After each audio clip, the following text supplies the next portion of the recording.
y'all? My name is Pete, and you're watching P Life.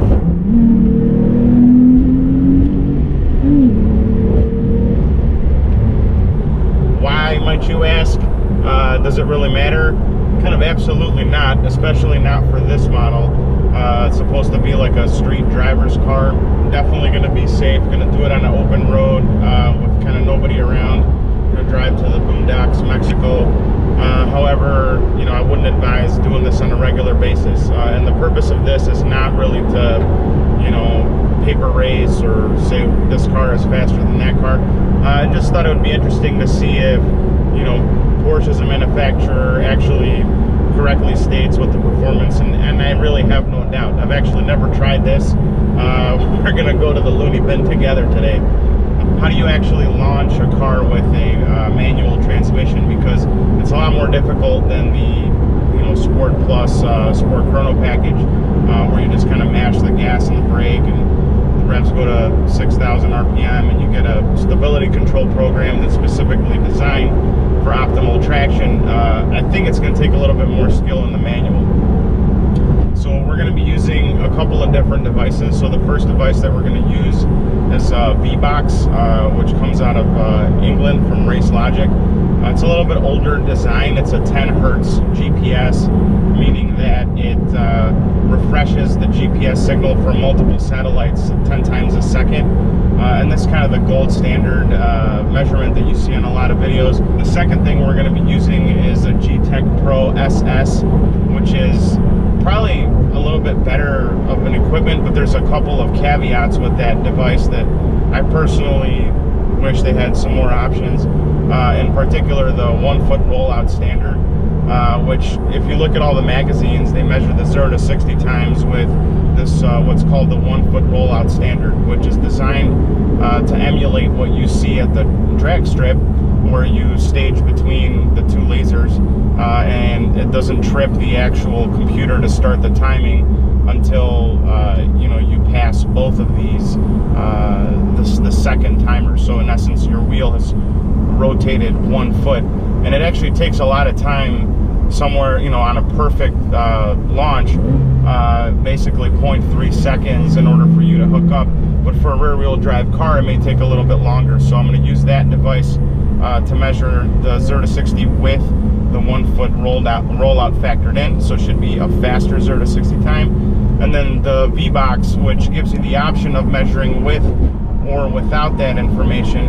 And personally, I just want to see when the car actually starts moving, how long it takes for it to reach 60 miles an hour, and we can get a little bit of a comparison between the two devices, and also calculate the rollout of the vehicle, so I can get a better idea of how much grip this car has on a launch. How do you launch a manual transmission vehicle? So really, it's a little bit tricky. There's a couple different ways. The one that's the least stress on the drivetrain is to just get up and go and give it part throttle, kind of roll off the clutch and then give it full throttle. But this particular car actually has a rev limiter when you know, mash the clutch and the gas. It keeps it at 4,000 RPMs, sport mode as well as sport plus mode. In sport mode, you don't build up any pre-launch boost. In sport plus, you get 2 to 3 PSI and just kind of sidestep the clutch. A little bit harder on the drivetrain, obviously, for special occasions like your birthday. All right, so now we're in Sport Plus. Got the AC off, got about half a tank of gas. We're just gonna hit the clutch, floor the gas, let it go to 4,000 RPM, and then sidestep the clutch. So here we go.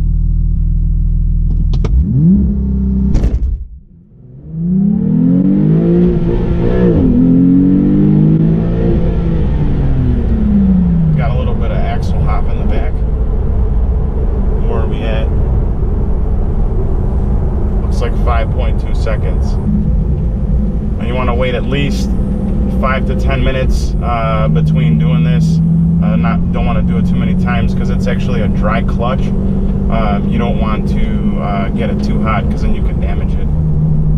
Unlike the PDK, which has a wet clutch, you can just kind of pound it like 200 times in a row, nothing will happen to it. The manual transmission is not really made for launching. Okay, Okay, so the car isn't rolling. We're gonna give this another shot. Start this bad boy here.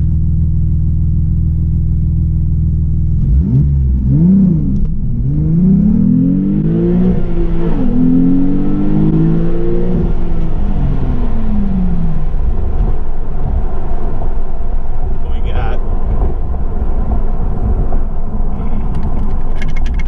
4.8 on this guy, and then with the 1 foot rollout, we've got 4.4 on the Gtech Pro. So it took 0.4 seconds for the car to hook up, which actually is pretty good. On that one, I didn't actually do the stomp launch control because I had some wheel hop on the last time, and that actually hurt the time. So what's the final verdict here? The best time out of the 2 tries was 4.4 seconds with the 1 foot rollout standard. I believe the best magazine time I've seen was from Car and Driver. I think it was like 4.0 seconds for the manual transmission for the base engine. Obviously these numbers are much better for the ones with bigger turbochargers like the GTS and the S. I forget the 911 turbo, which is PDK only. So, you know, pretty close enough for 2 tries. So if straight line performance is your thing, I definitely recommend going with the PDK. It's at minimum half a second, probably, you know, on regular street tires, like 3/4 of a second faster than the manual transmission. You know, the straight line performance is pretty close to what Porsche say, and in my experience, the performance while you're moving is definitely exactly what they say. Just on one try, 50 to 90 miles an hour in, you know, 5.2 seconds, which is lightning quick. And that includes a shift from, you know, 2nd to 3rd gear. Having said that, I hope you guys enjoyed today's video. Please subscribe, give us a big thumbs up. Look forward to some new content this week. Hopefully we'll get the Akrapovic exhaust installed, and have a great day.